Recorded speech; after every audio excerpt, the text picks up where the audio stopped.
چھٹے امام امام جعفر صادق علیہ الصلوۃ والسلام، اللہم صلی علی محمد وآل محمد وعجل فرج۔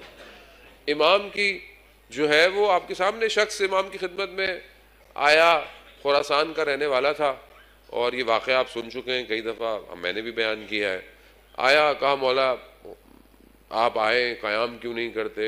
خراسان میں لوگ تیار ہیں اور یہ اور وہ ہے، اتنے سارے لوگ ہیں اور آپ کو تو اتنے تھوڑے سے لوگ۔ امام نے بولا اچھا۔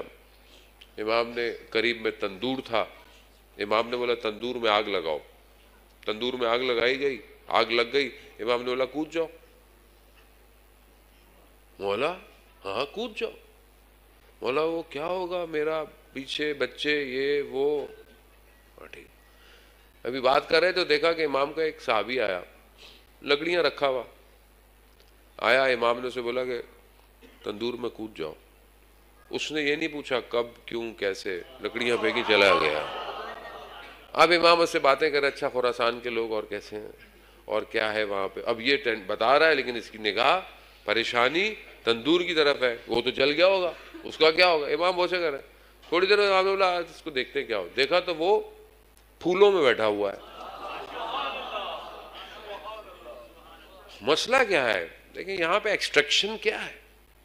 ایکسٹریکشن یہ ہے کہ اطاعت امر الہی کی۔ امام نے کہا کہ اس جیسے 40 لے آؤ، 40 ہم قیام کر جائیں گے۔ اب یہ کہنا بڑا آسان ہے کہ یار ہم بھی کر لیتے، نہیں، کہنا آسان، کرنا بہت مشکل ہے، بہت مشکل، حقیقتاً مشکل ہے۔ اس کی سب سے بڑی وجہ میں خود ہوں، میں خود پھنس گیا ہوں، میں خود پھنسا ہوا ہوں، میں نے اپنے آپ کو دنیا میں دھسا دیا ہے۔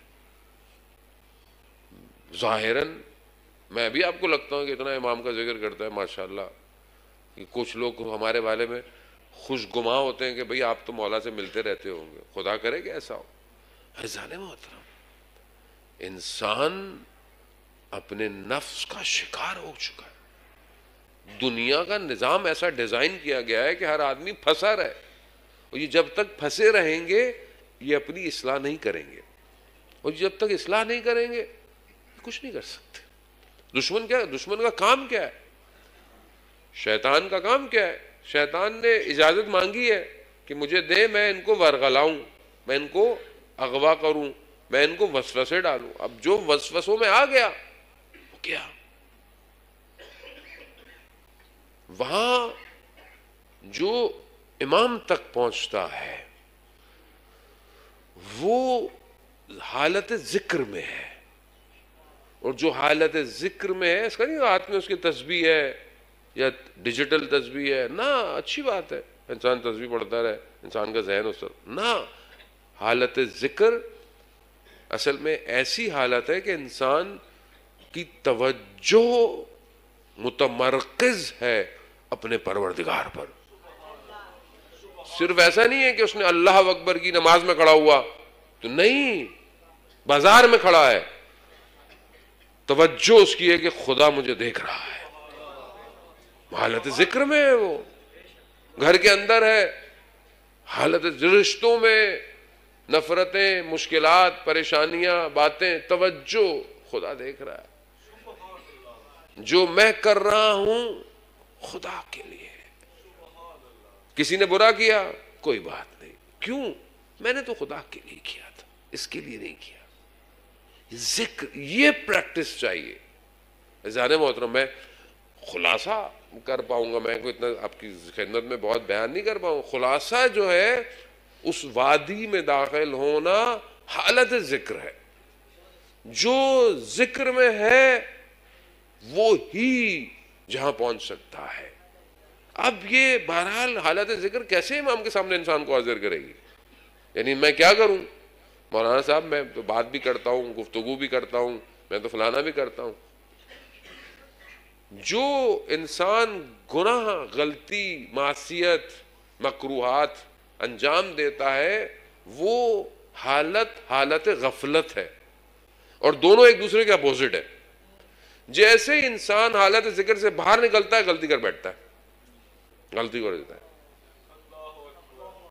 آپ حالت ذکر میں تھے، نماز پڑھی، عبادت پڑھی، موبائل آپ نے جیب سے باہر نکالا، ایک دو چیزیں دیکھنا شروع کی، اچانک سے جوان ہے ماشاءاللہ آپ سارے، کوئی چیز غلط آ گئی، ذکر میں تھے تو آپ نے اس کو اگنور کر دیا، جہاں پوز کر لیا، رک گئے، دیکھنا شروع کیا، اس کا مطلب ہے حالت غفلت آ گئی ہے۔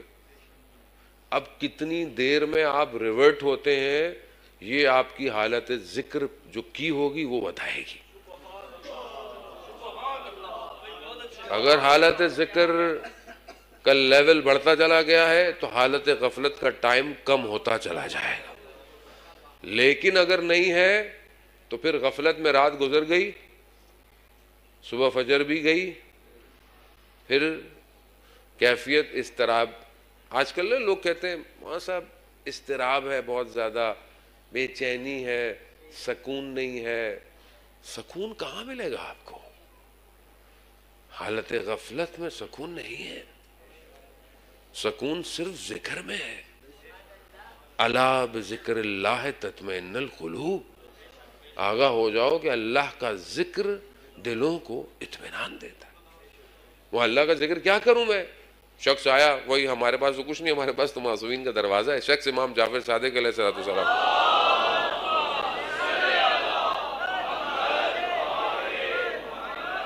امام کی خدمت میں آیا، امام سے پوچھا کہ مولا یہ جو قرآن میں پروردگار نے ارشاد فرمایا ہے کہ اللہ کا ذکر دلوں کو اطمینان دیتا ہے، یہ کون سا ذکر ہے؟ تو امام فرماتے ہیں نحنو ذکر اللہ، ہم اللہ کا ذکر۔ یعنی اب جو امام کو دیکھ رہا ہے وہ حالت ذکر ہے۔ اب میں کیسے رہوں حالت ذکر میں؟ مولا آپ تو غیبت میں ہیں، تو آواز یہی آئے گی کہ اپنے آپ کو بلند کرو، اس مقام پہ آؤ کہ اگر تم نہیں دیکھ سکتے تو یہ درک ادراک اتنا بڑھا لو کہ ہم تمہیں دیکھ رہے ہیں۔ حقیقت ہے، میں نہیں دیکھ سکتا، امام تو دیکھ رہے ہیں۔ عالم دین ابھی 15 شعبان کی کانفرنس تھی، میں کم میں تھا، اچھے عالم دین تھے، وہ گفتگو کر رہے تھے، تو انہوں نے فرمایا کہ کچھ دوست تھے جو ہر شب جمعہ مسجد جمکران جاتے تھے امام کی محبت میں، امام کے ساتھ اپنی بیعت کو انہینس کرنے کے لیے، تجویز کرنے کے لیے۔ تو ایک ان میں سے جو تھا، ایک دن اس کی کیفیت بہت بے چین ہوئی، تو وہ وقت سے پہلے پہنچ گیا جہاں وہ سب جمع ہوتے تھے، پھر پیدل جاتے۔ جب وہاں پہنچا تو پہلے آ گیا تھا تو کوئی تھا نہیں، تو اس نے بولا مجھ سے تو صبر نہیں ہو رہی، چلنا شروع ہو گیا۔ چلتے چلتے چلتے رستے میں اپنا درد دل امام سے بیان کرنے لگا، مولا ایسا ہے، مولا وہ ہے، مولا یہ ہے، مولا اس طرح ہے، مولا آپ کب آئیں گے، مولا کیسے ہوگا یہ سب۔ یہ کرتے کرتے پیدل چلتے چلتے پہنچ گیا۔ جب وہاں پہنچا اس کے بعد عبادت کر، اس کے دوست پہنچے پیچھے، کہا بھائی تم، کہا میں معذرت چاہتا ہوں، آج میری کیفیت بہت بے چین تھی، مجھ سے صبر نہیں ہوا تو میں پہلے آ گیا۔ کہا کس کے ساتھ تھے؟ کہا نہیں اکیلا۔ کہا اکیلے؟ کہتے جب کچھ لوگ واپس آ رہے تھے تو ہم نے پوچھا کہ تم نے ان کو دیکھا ہے؟ تو کہا ہاں ہم نے دیکھا ہے، وہ کسی سید کے ساتھ پیدل جا رہا تھا۔ حالت ذکر ہے بزان محترم، آپ نہیں دیکھ سکتے، میں نہیں دیکھ سکتا، لیکن ہمیں نہیں پتا کہ جب ہم، بات وہی ہے کہ آپ اپنے وجود سے درک کریں تو آپ کے برابر میں امام ہوں گے، آپ کو امام دیکھ رہے ہیں۔ یہ تو امام خود فرماتے ہیں کہ ہفتے میں 2 دفعہ تو تمہارے اعمال ہمارے پاس آتے ہیں۔ ویسے بھی امام، جب آپ امامت کو ڈیفائن کرتے ہیں اور امامت کی خصوصیات اور امامت کی حاکمیت کو بیان کرتے ہیں تو آپ کو پتا ہونا چاہیے کہ امام دیکھ رہا ہے مجھے۔